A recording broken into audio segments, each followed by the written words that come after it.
Welcome to The Hidden Truth. We're still pretty new to YouTube, and we're looking to expand our channel. If you enjoy our videos, please consider sharing them on social media or other UFO communities. Your support means everything to us. CIA released reports on UFOs, Part 2. It has been said that the devil is in the details. In this episode, we talk about the CIA Special Study Group. You can see a better picture of how the CIA viewed UFOs and the importance of lying to the public about them. The CIA Special Study Group was established in August 1952, and the documents relating to the briefing make interesting reading and were classified secret at the time. The first is dated August 14th.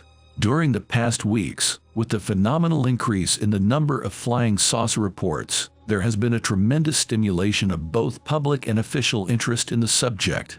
Requests for information have poured in on the Air Force, including an official query from the White House. At this point, OSI felt that it would be timely to make an evaluation of the Air Force study, its methodology and coverage, the relation of its conclusions to various theories which have been propounded, and to try to reach some conclusion as to the intelligence implications of the problem, if any. In view of the wide interest within the agency, this briefing has been arranged so that we could report on the survey. It must be mentioned that outside knowledge of agency interest in flying saucers carries the risk of making the problem even more serious in the public mind than it already is, which we and the Air Force agree must be avoided. The report adds that we have reviewed our own intelligence, going back to the Swedish sightings of 1946, and lists the various types of UFOs reported to the Air Force, grouped broadly as visual, radar, and combined visual and radar. ATIC has two major visual classes. First, spherical or elliptical objects, usually a bright metallic luster, some small, 2 or 3 feet across, most estimated at 100-foot diameter, and a few 1,000 feet wide. There are variants in this group, such as torpedoes, triangulars, pencils, even mattress shapes. These are all daylight reportings. The second visual group, all-night reporting, consists of lights and various luminosities, such as green, flaming red or blue-white fireballs, moving points of light, and luminous streamers. Both categories are reported as single objects in non-symmetrical groups and informations of various numbers. Reported characteristics include 3 general levels of speed: hovering, moderate, as with a conventional aircraft, and stupendous, up to 18,000 miles per hour, in the White Sands incident. Violent maneuvering was reported in somewhat less than 10%.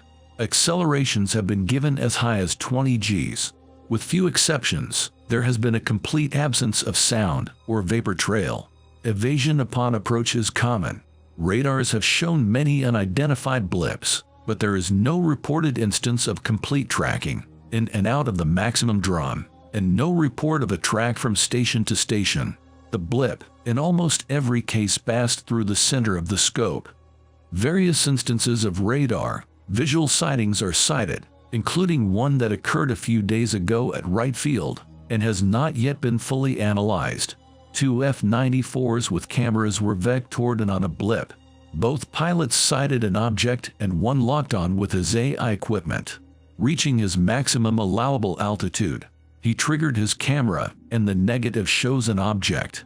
The CIA reviewed the likelihood that the UFOs were U.S. weapons and concluded that this hypothesis was untenable. This has been denied officially at the highest level of government, and to make certain we queried Dr. Whitman, chairman of the Research and Development Board. On a top-secret basis, he, too, denies it. However, in view of the Manhattan District Turley supersecurity relating to the first U.S. atom bomb, 2 factors might be mentioned, which tend to confirm his denials. First, the official action of alerting all Air Force commands to intercept, and second, the unbelievable risk aspect of such flights in established air lanes. The CIA also ruled out the possibility that UFOs were Soviet secret weapons. Though we know that the Russians have done work on elliptical and delta wing principles, the report states, we have absolutely no intelligence of such a technological advance, as would be indicated here in either design or energy source.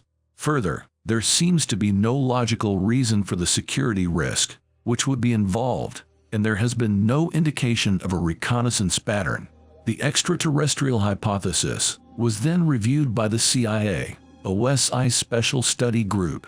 Even though we might admit that intelligent life may exist elsewhere, and that space travel is possible, there is no shred of evidence to support this theory at present.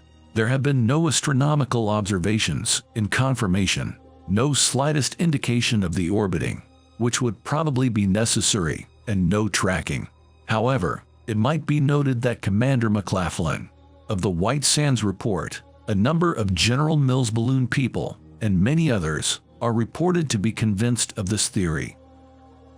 Although the CIA Special Study Group stated that there was not a shred of evidence to support the extraterrestrial hypothesis, a crash disk was in fact recovered at Roswell, New Mexico, in July 1947, which was believed by those involved in the investigations to be of non-terrestrial origin. However absurd this may seem, there is now massive documentation on the case. But if a disk was recovered, why was the CIA not informed about it? Since there is evidence that the FBI was familiar with the stories of recovered flying disks at the time, this seems rather puzzling. The true facts about the Roswell disk, and possibly others, were restricted to the small and highly secret group, Majestic 12, formed to investigate and report its findings to the President. One of the members was Vice Admiral Roscoe Hillenkoetter, the CIA's first director, 1947-1950, whose statements attesting to the reality and non-terrestrial origin of UFOs. Owing to strict compartmentalization of intelligence, I very much doubt if the 1952 CIA Special Study Group was aware of all the evidence in favor of the extraterrestrial hypothesis. I am sure that documentation for the reports of recovered disks exists within the CIA, but it is highly unlikely that it will be released for a long time to come. As to the CIA Special Study Group's statement that there had been no astronomical observations or evidence of orbiting that would tend to support the extraterrestrial hypothesis, there is an interesting story related by Warren Smith in this connection. Smith was allegedly told by a CIA informant that in 1953, the U.S. Air Force developed a sophisticated radar tracking system which detected huge unidentified objects orbiting at 100 to 500 miles above the Earth on 13 different occasions that year. This alarming information was relayed to the Department of Defense and the CIA, and a tracking station was set up at the White Sands Proving Grounds, New Mexico, under the direction of the distinguished astronomer, Dr. Clyde Tombaugh. Tombaugh confirmed that such a tracking system existed in an article published in February 1954 for the Astronomical Society of the Pacific, but stated that the project was sponsored by the Army Ordnance Research Department to keep an accurate check on natural phenomena in space. Finally, there is the 1952 CIA group comment on the fourth major theory, then held by the Air Force, that the sightings, given adequate data, could be explained on the basis of either misinterpretation of known objects or of as yet poorly understood natural phenomena.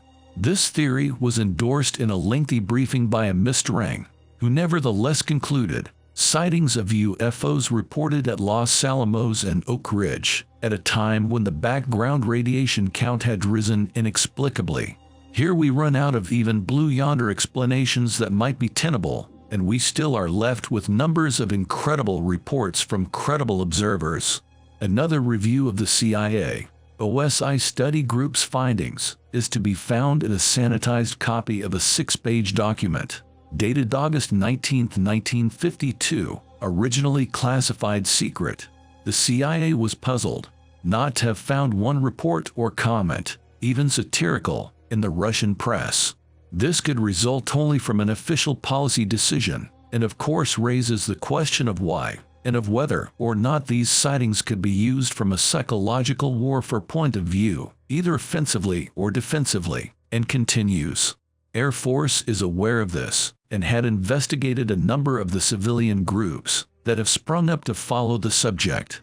1. The Civilian Saucer Committee in California has substantial funds, strongly influences the editorial policy of a number of newspapers, and has leaders whose connections may be questionable. Air Force is watching this organization because of its power to touch off mass hysteria and panic. Perhaps we, from an intelligence point of view, should watch for any indication of Russian efforts to capitalize upon this present American credulity. Of even greater moment is the second danger. Our air warning system will undoubtedly always depend upon a combination of radar scanning and visual observation. We give Russia the capability of delivering an air attack against us, yet at any given moment now, there may be current a dozen official unidentified sightings, plus many unofficial. At the moment of attack, how will we, on an instant basis, distinguish hardware from phantom?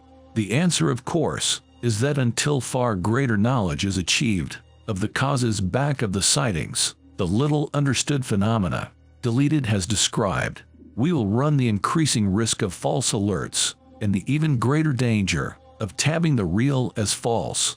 All this is perfectly understandable, and the CIA continued to be haunted by the specter of World War III being triggered by UFOs, mistaken as Soviet missiles or aircraft.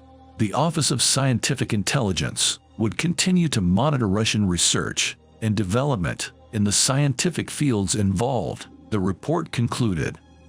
On December 2, 1952, H. Marshall Chadwell, Assistant Director of Scientific Intelligence, sent a secret memorandum to the CIA Director discussing the preparation of the National Security Council directive referred to earlier. Paragraph 4 makes particularly interesting reading. Recent reports reaching CIA indicated that further action was desirable, and another briefing by the Cognizant Air Force Intelligence and their Technical Intelligence Center personnel was held on the 25th of November.